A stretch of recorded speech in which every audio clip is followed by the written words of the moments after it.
month or two. How are you doing? Fine, thank you very much. Good morning all over Africa, wherever you are in Africa, from the political command center.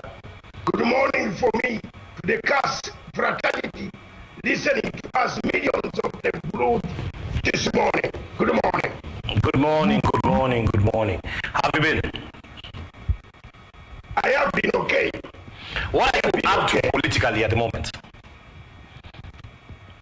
I have been struggling with the war in Ethiopia, behind the scenes, making sure that we try to use every type of friendship. The friendship of Nyerere, Kuruma, Sekuture, Gabriel Nasser, Jomo Kenyatta, Patrice Lumumba, Amina Kabura is in me.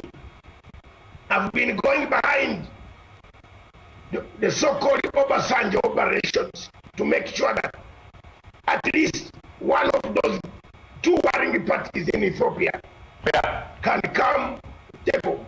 And I'm a friend of one of the warring parties. Very close friend. We worked with them in London in the 1980s. We have worked in the same offices. I've been talking to Kati to say, please don't dismember Jokan.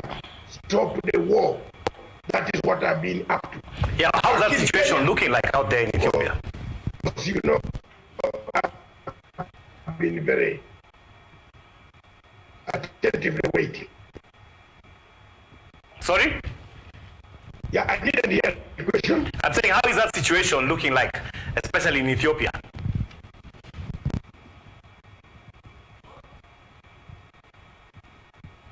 Yeah, we seem to have a technical hitch with our Zoom link. We want to just do a reconnect there so we can see if we can get Dr. David Matsanga back. Kind of some technical problems here and there. We'll take a quick break, then we come back and continue this conversation. Don't go away. We'll be right back.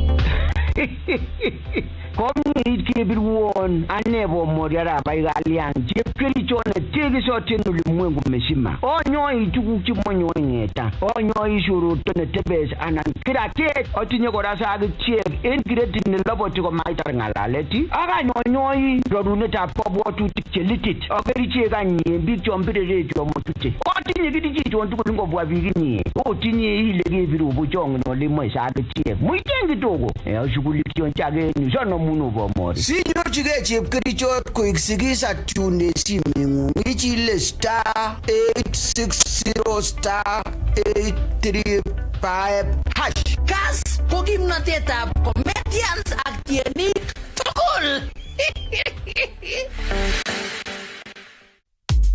Asi imuch ibaraste mungarengung en Kass SME ibirchi simet sales team en number 0747-527-788 anan iyokte email kwo sales@kassfm.co.ke ibara mungarengung raini kokebaraste en Kass SME. Why no migu no itini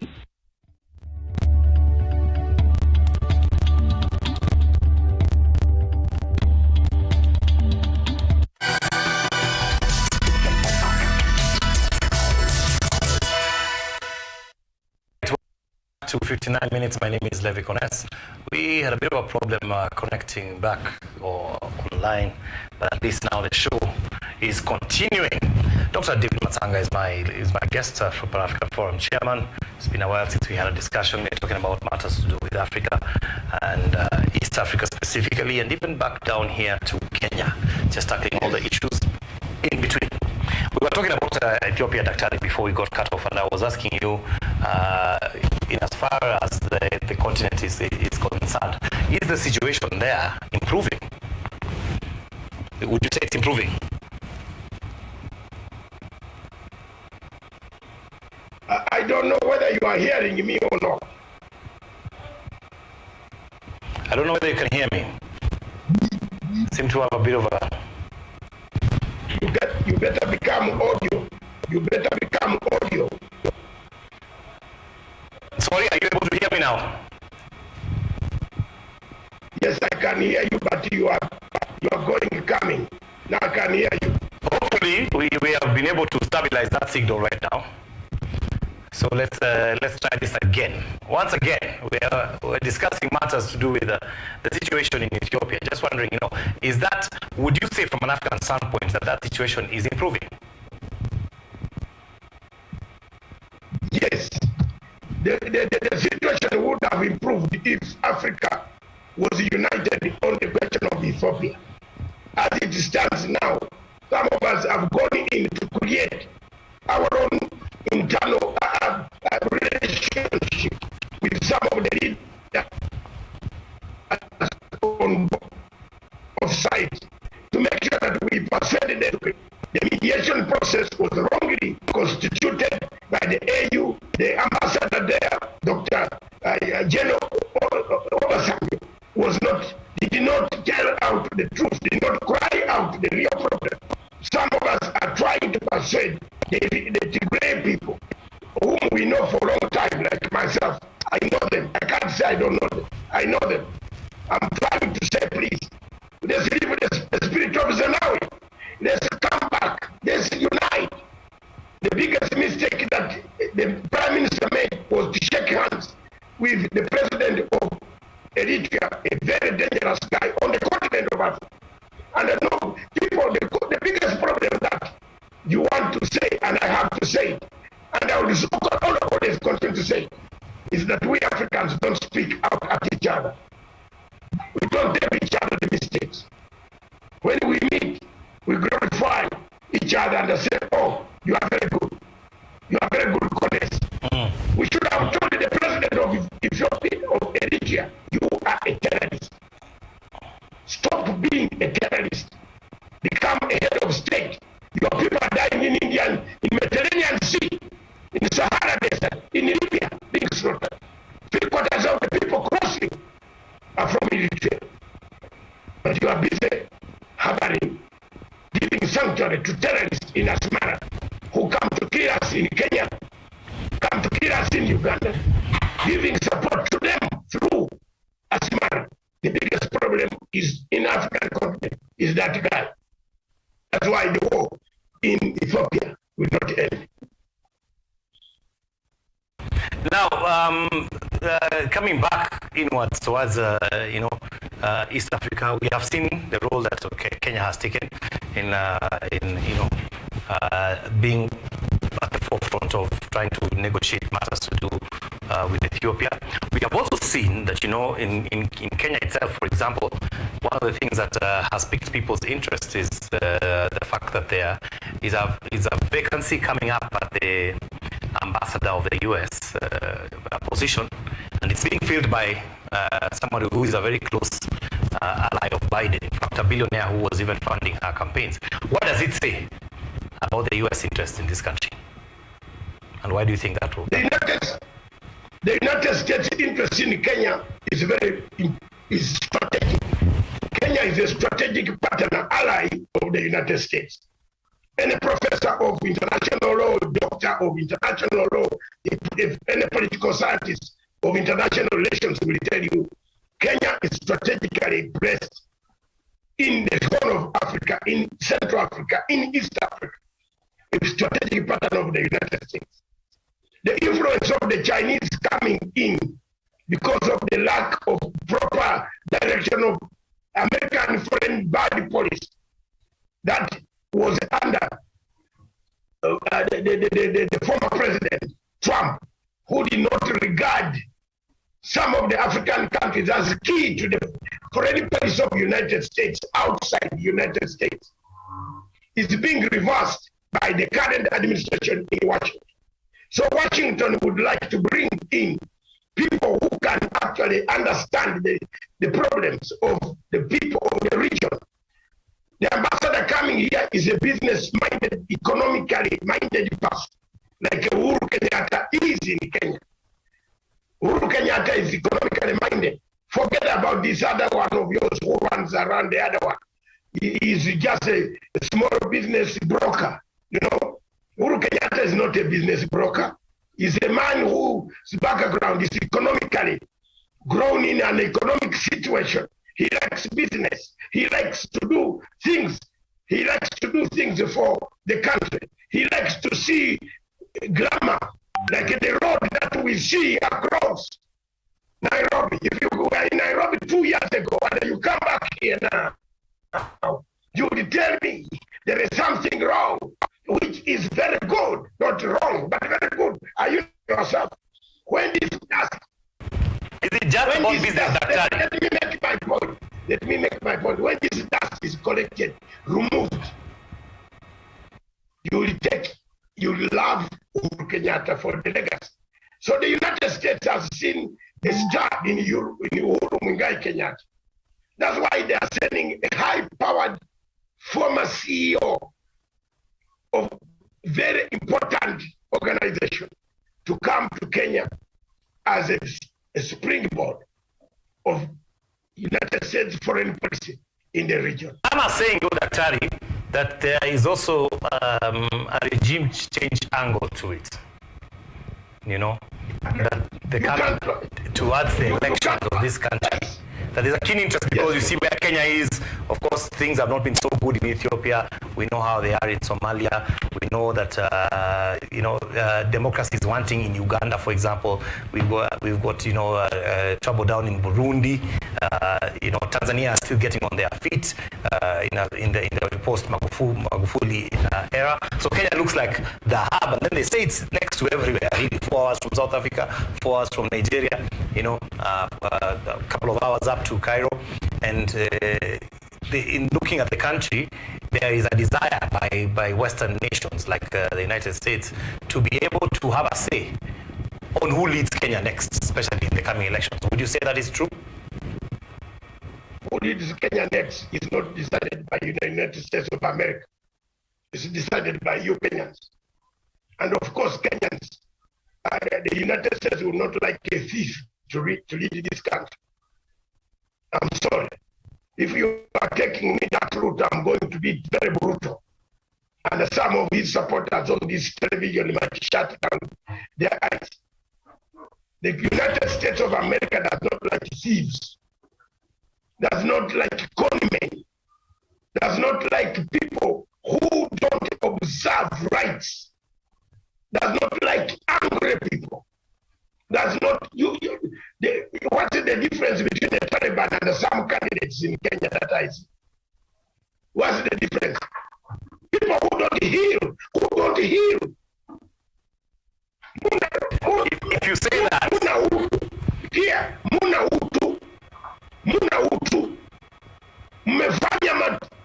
you have already done mistakes.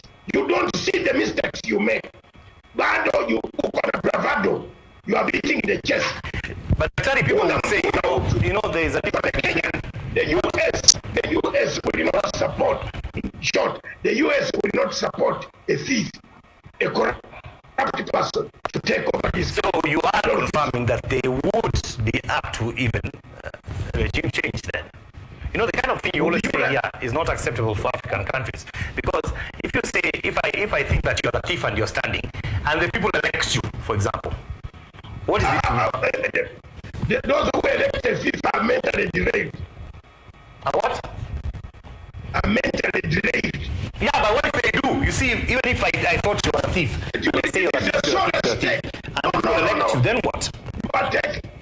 You are taking me to a route where I'm going to take you and sink you down that way. Let's come to this route and be balanced. If you are going to elect to ask me questions that lead me to that route which I don't like, the route that I don't like, there are no things that I've told you on this television which have not come true. Show me one. Show me one. You started interviewing me 6 years ago. Show me one. Which has not come true. I told you that judiciary in Kenya is wrong. Isn't it true? I told you that there is corruption. Isn't it true? I told you that Chebukati is the wrong man to touch your votes. Isn't it true? Isn't it true now? What is Chebukati saying? Isn't this? Is this not a paper? What is he complaining? What? You at least clap for me. Clap for me and say I clap for you. Clap for you. Clap for me. Some of you Kenyans, when you see me talk on this television, you think I'm a kid. I'm 60 years old. I tell you that some of that. No, when I went, some of the thieves you praised, they are not in school. So please give me credit.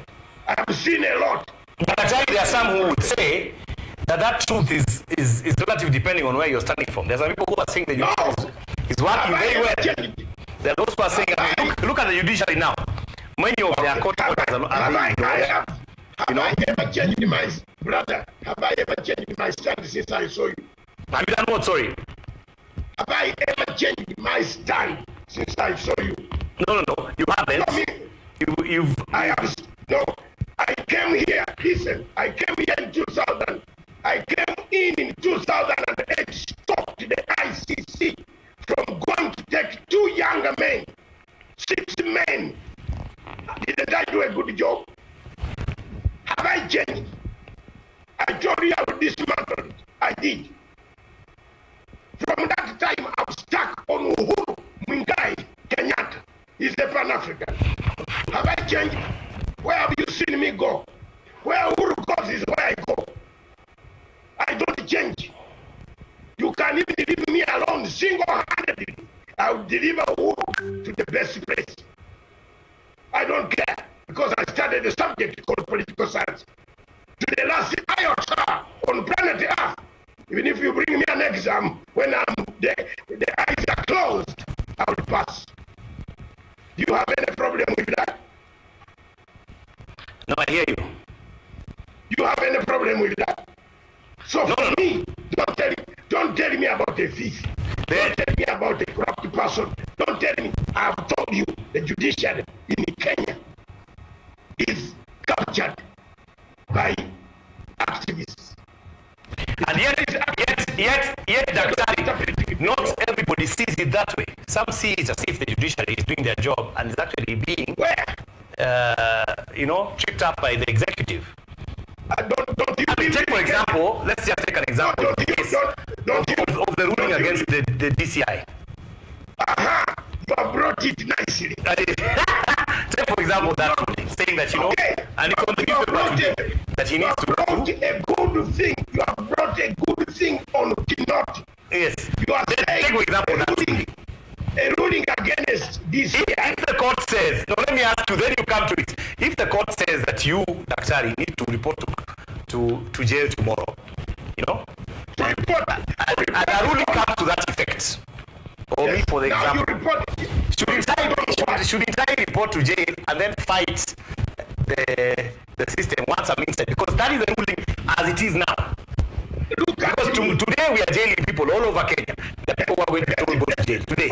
2 months, 3 months, 9 years, whatever. They are expected to adhere to that ruling by the court. If we've got people at the very top echelons who cannot adhere to that, to the rulings of the courts, then what are we saying, Daktari?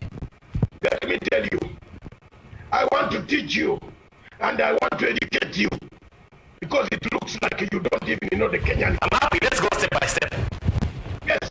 Look at when Kinoti comes on your door, or when any CID officer comes and finds you with a panga, he collects the panga that you used to kill your wife or your child or your friend or another person. That panga is collected and taken to court as an exhibit. Mr. No, wait, please, I'm teaching you because you don't know. What's an exhibit?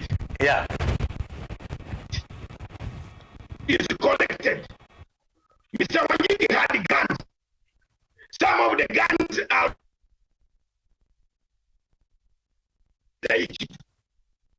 don't look at cannot going to prison only. Fine.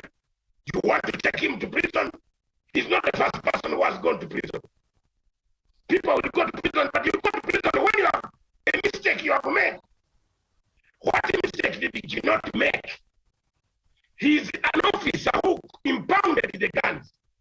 There is an agency in this country called Kenya which keeps the guns. Once Mr. Kinoti has investigated, handed the case to court, Kinoti does not keep the guns anymore. That is made a carry. No, wait. A ruling is out. Should you then ignore a ruling of a court? No.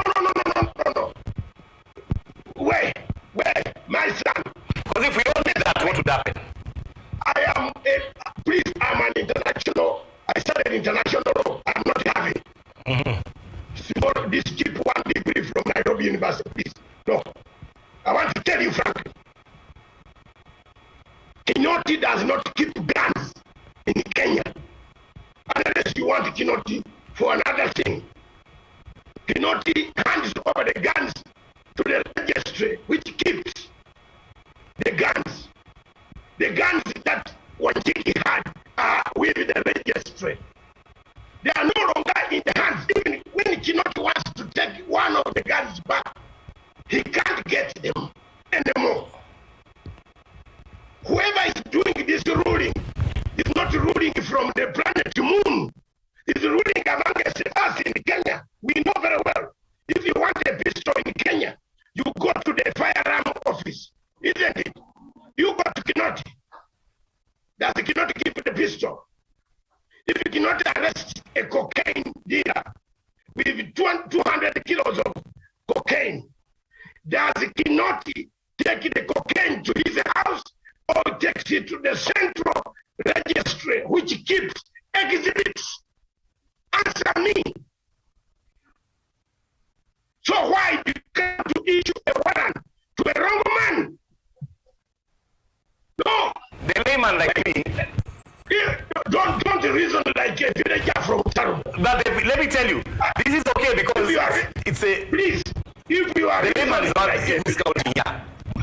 Because here's the thing, Daktari. From our point of view, as people who obey the law in the country, as people who are also subject to court rulings in this country, as people who would go to court and a ruling would be made against us and would follow, one would just ask simply, why not prove that in court? Why ignore? No, if you have one judge who doesn't like you, because you have collided over a woman, or you have collided over a date, it looks like now every Kenyan should see what a Judge Murima he wants to follow on the one man.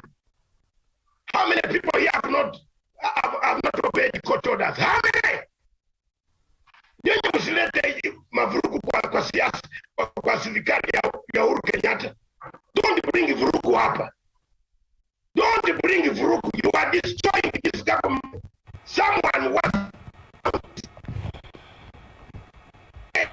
doing. They have been wanting to know. Why are you not looking for people today? You think they're I hope you also hear me when I'm asking the question in terms of and I see you have a lot of passion for this. I also you see my concern in as far as the question is concerned in terms of if we develop a system where we are okay with certain rulings and not okay with others, and judges can rule against you. Even me, I can go to court today and I have rulings against me and I think it's unfair. Even when I feel it was unfair, I follow. It was like what happened in 2013. NASA said, it was called then, said we don't agree with the ruling of the Supreme Court, but we respect. We don't agree with it. We don't like it. We think this was not, was done unfairly to us. So if we do that, for example, and as you said, how many people have ignored court rulings? There are many. That's just a question I'm saying. We are setting a precedence to the point where if tomorrow we are in an election because we are 10 months away from an election, this is where our concern comes from. And that election is disputed, for example. And then you have a court ruling that decides the election. And one party decides that this particular ruling was unfair because Judge X, Judge Y, maybe we had a verdict some time back. Where would that put us as a country? Do you see the president that he protects, these things, not just this ruling about Kinoti, but several rulings? Okay. Can I explain it to you? Finishing in the minutes, we have very few minutes. And very soon you are going to come today. And I be the talking. You are invited. Please ask one question and I then talk. The question of Kinoti. Kinoti does not keep the guns once he has got them. Let's agree on that. There is an agency. There's an agency. Okay. Okay. Can I go to the second point? The second point is the judge does not make rulings outside from planet Venus or Mars. He knows, he lives in this country. He knows that the CID officer who comes to knock on your door, who arrests you with cocaine, does not take that cocaine to his house. Is it true or not true? So why do you now follow a CID officer who arrested a criminal at the Jomo Kenyatta International Airport with cocaine to ask him and give him a sentence to go to jail if he doesn't produce that cocaine if it's lost? I'm asking you so that I teach some of you. Come and I teach you free lessons. Following of Kinoti, you are creating a precedent where very soon everybody here in the government, in the executive, is going to be taken to committee. Why? Because someone has captured the courts. The judiciary of Kenya has been captured. And we know the person who was captured.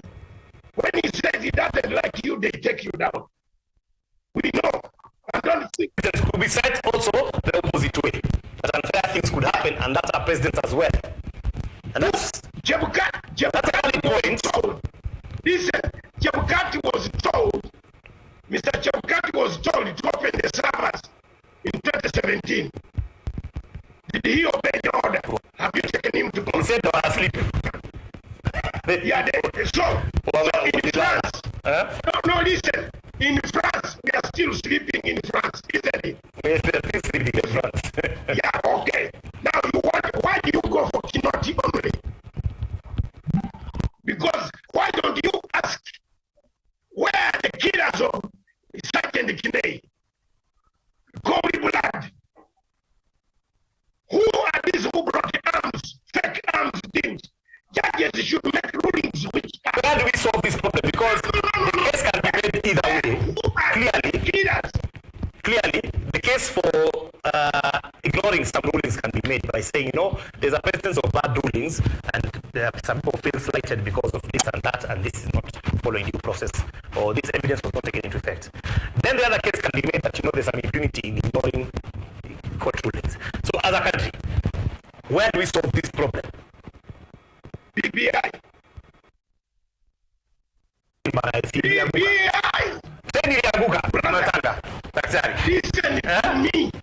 Listen to me, and listen very well. You went to school, you have a master's degree, and you are even, I am told, I've seen it from your mom. Your mother has told me you are studying for a second one. Please, don't reason like a man who never went to school.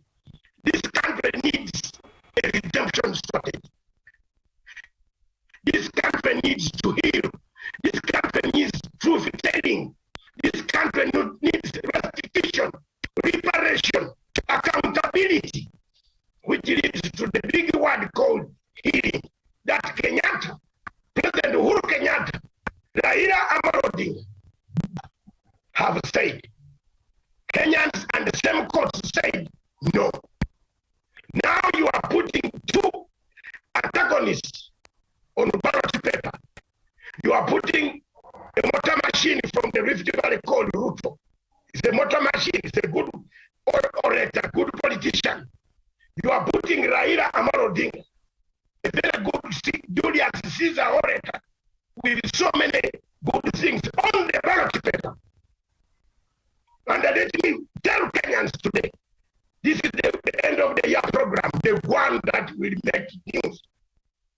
That you are putting these two people on the ballot paper.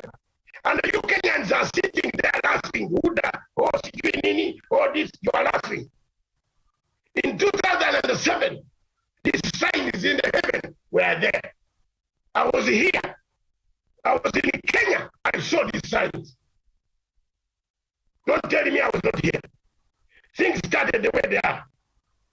Tell me one of those guys, if you have... You know, that can never happen again. They even say... If you have not arranged good elections, tell me any of those who will accept the results. Tell me, was the BBI going to arrange these elections? A new electoral system? A lot. A new electoral system? A lot depends on the referee. But that's what hinges on him. Have you seen the referee? Have you seen what the referee? A lot depends on the referee. And how free and fair the process is seen to be. Okay, this is the referee. My brother, you see the referee? Yeah. This is Wafra Chebukati telling you today that he is under siege. You want me to speak in Ugandan English so that you understand? See, that's where your mother comes. We understand Ugandan English. Your mom comes from there. Okay, we understand better. But yes. So let me tell you frankly, this election, if I were Kenyan, I would tell my president, first of all, unite people first, then come for elections. These elections, you can see shambly. They are being shambly organized. Produce a war. If they let a war, no Kenyan wants that. Matsanga, I went to the ICC. either. Everybody wanted to kill me. Makau Mutua, Maina Kiai, Gladiel Otieno, Harin Dubi, Jonjo Moe. They wanted to finish me because I was standing for these two younger men, or the six of them, that there was something wrong. Because I knew ICC more than anybody. I don't think Ruto knew there was ICC in 2005. I knew. I made applications. I made 21 applications. Ruto to say thank you to me? No. He's now bumping his chest. It doesn't matter. I did not come for reward. But as an leader in African Umofia clan, I have the right to something which is wrong. Your elections in Kenya are not well prepared. They are beginning to show signs. There is no money, and then Wafula come to say it will lead to nullification. Then why are we wasting 42 billion shillings, which Kenyans can enjoy by another dispensary with a new COVID? You know what you're suggesting, killing us. Why don't we buy new hospitals? But I'll tell you what you're suggesting in terms of being better prepared is not going to be an easy swallow, because there are too many people that are too invested in the next elections to say, let's go back to the drawing board. I mean, think about it. It's December. We are to go to the polls in August. We have about 7 months because we can't even carry August because it's the first week we are going to the election. Actually, we have just about 7 months sharp, and and reducing rapidly. You don't think we have enough time to get this ship turned around in terms of the preparations? The only way to turn the ship around is to stop the election. I'm sorry. That's not a popular statement. People will really bash you for that. No, you can't. You know what? It's better to say the truth and be hated. No, it is better to say the truth and be hated. The preparations of this election are not adequate. Can I repeat in good English, which I studied in 1962, 63, 64? The preparations for these elections of yours in Kenya are not adequate.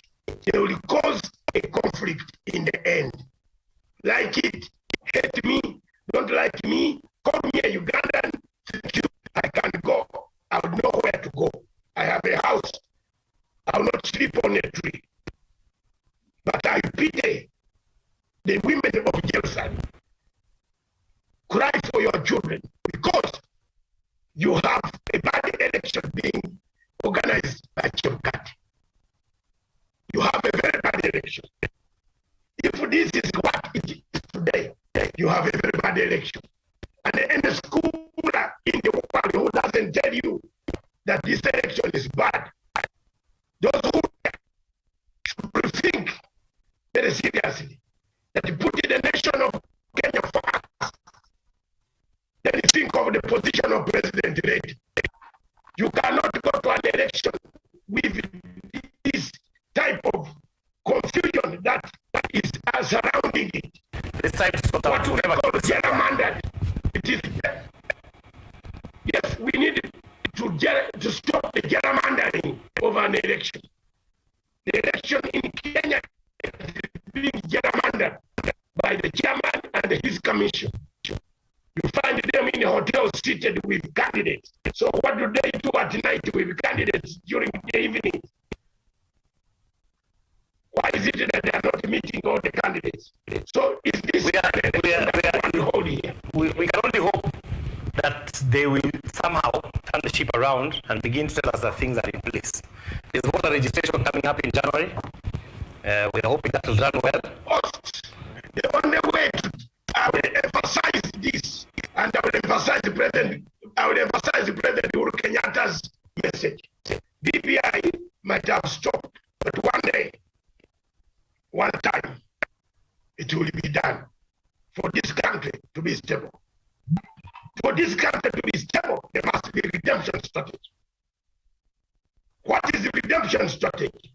Accountability, truth-telling, reparation, restitution, and healing.